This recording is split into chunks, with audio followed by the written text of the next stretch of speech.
Alright everybody, welcome back to the channel, welcome back to another vlog, welcome back to another disc review. Today I'm going to be reviewing the Zone OS. We're out here at Patriots Park. Pretty excited to actually throw this disc. Huge thanks to Bob, Julio, and Discraft. They've always supported me and helped me out when I've needed discs or wanted to test their discs. They've always been really receptive to sending me discs to try. So today I have the two Zones that are in my bag. This white glow one is pretty straight. My black Yuli one's pretty overstable. Then obviously we know what the Zone OS is. I've thrown a Zone OS a decent amount of times, not this exact one. The one I threw was really overstable. So today I'm kind of just going to walk you through the course, walk you through where I might use these three discs, complement each other, and kind of give you my thoughts on the disc. And let's start here on hole one. Two gaps, there's like a right gap and a left gap. As you guys know, my sidearm is absolutely horrible. So I'm going to try to throw this Zone OS like a pretty flexy backhand through there and see if we can't get a birdie.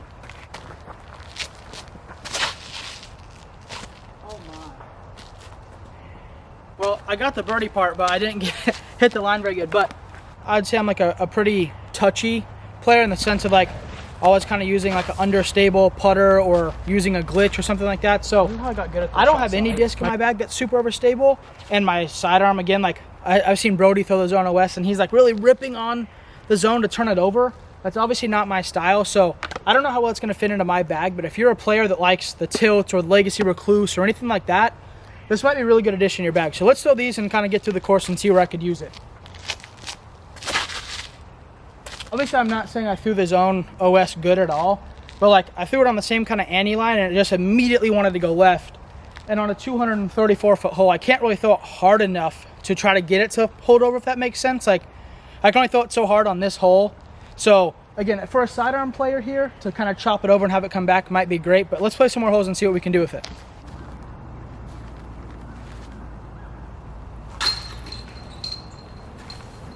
I guess if you're a great putter, you can just throw the Zone OS on any shot and pretty much guarantee yourself a birdie, mainly because not the disc is great, but because you're great. See, I really prefer straighter discs. So using the Zone for me is like something where I kind of need to rip it over or it needs to go left in the wind. But on this Zone OS here, you can definitely see and feel how it will be more stable. Like if you hold these two discs, you can just tell that the shoulder on the Zone OS is taller, the rim's a little deeper, it's definitely more slanted. So you could tell the difference here in like how these two discs are going to fly. I don't at all mind the feel of this Zone. It feels really similar to the regular Zone.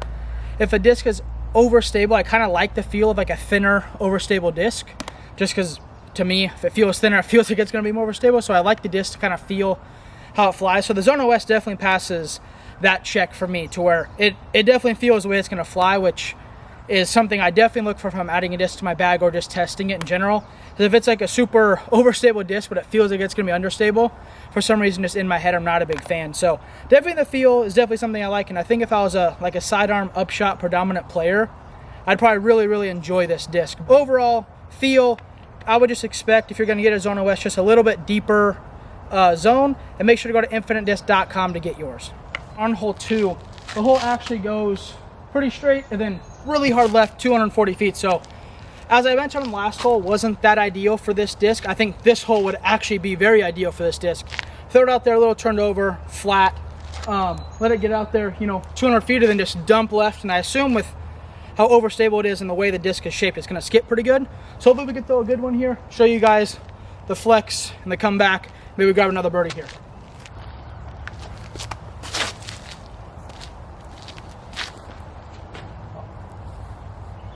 So as you can see there, I threw it pretty good, turned over, and about 100 feet it was already barreling left. So on this type of shot, again, I'm kind of more of a flip up control type of thrower. So I throw my straightest zone. All right, so here we are, not very far obviously, and in a real shot I wouldn't be throwing a sidearm from here, but just to kind of show you guys the stability from, I don't know, 125 feet or so, I'm just going to kind of stand still and just chop it over sidearm and let you guys see it flex out.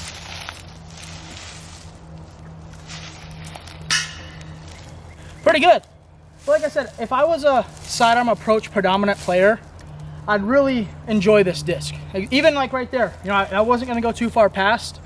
I literally almost made it. So I'm not per se going to bag this disc because my play style, but this review is for everybody, not just for me. So if you guys, is this something that you think you could flex around, or you really like throwing sidearm, over the top and ripping it over, this would definitely be a great addition to your bag if nothing else, just for small up shots and maybe trick shots or getting around stuff or skipping with a putter.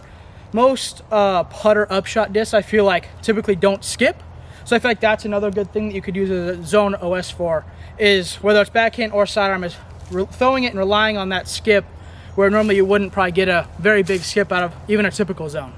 I'm gonna just throw hyzer, high, kind of get it to just barrel left. The hole is like over here. So gonna go through this first gap here, enjoying this disc for this type of shot.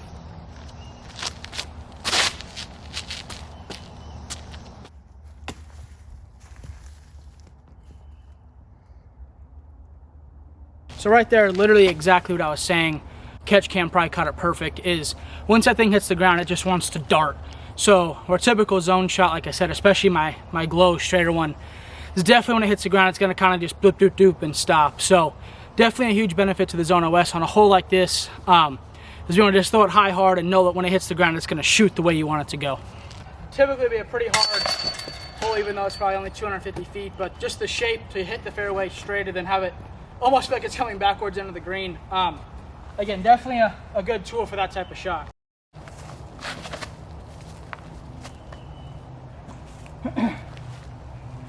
So like right there, I don't per se want that flight from this close, so it's kind of hard to control for me, but you never would have to worry about it missing left, throwing that sidearm flex shots, where my white one, if I threw it like that and kind of over torqued it, it might kind of just hold left. It's not gonna wobble and go left, but it might just hold left. So if there's ever a upshot you needed or super windy, the Zone OS definitely from this distance on that little sidearm shot would be a good option. I'll throw my other two just so you can see. I didn't even do that on purpose, but it showed exactly what I mean perfect. So that one, I threw almost flat to on hyzer, and it kind of just went straight into that corner tree there, to where you saw the Zone OS I threw pretty choppy, turned over, and before it even got through that gap, it was already going right pretty good. So that's exactly what I'm talking about there. Is there certain situations where missing left, like there, now I have a 50-footer, it's where the Zone OS just kind of went through that gap pretty smooth. A little too fast and going a little too far right, but you're never going to make the mistake of going left.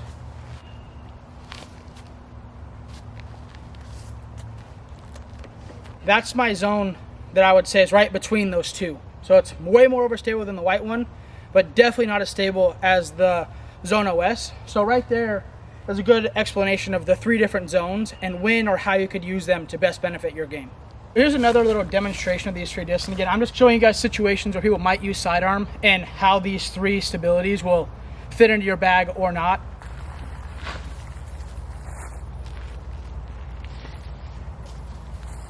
So again, that's my straightest one. Pretty point and shoot for me.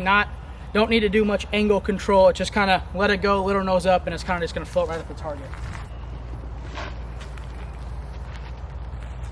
That one I can throw a little more direct, a little more turned over, and it's going to start to fight out pretty quick. Now we have that one's dad, which is going to be, I'm going to be able to chop it over pretty good and watch it just hyzer out real fast.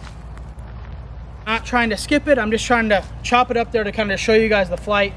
And from this distance, I don't know, probably about 150, 200 feet, I'm able to throw it high like that on a turnover, and it just kind of nicely have a nice little bit of glide, but also a consistent fade there. So that one is not, from this distance and that shot shape going pretty straight but having room on the right, I would definitely say it's pretty predictable and definitely something that you could use, especially if you're playing a lot of disc golf in the woods.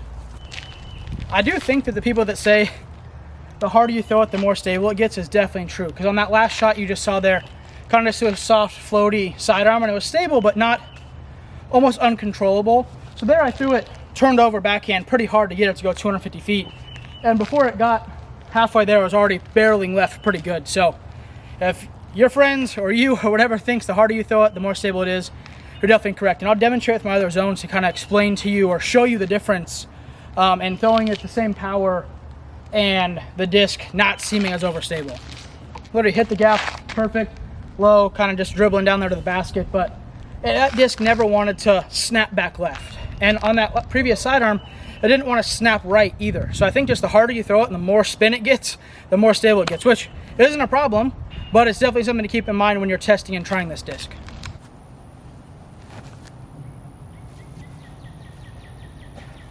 I think when I say that it's not really like built for me, it's because I just don't throw this shot very often, to where I need a sidearm overstable disc. But for using it for this shot, I would say it's definitely, in my opinion, a sidearm predominant disc.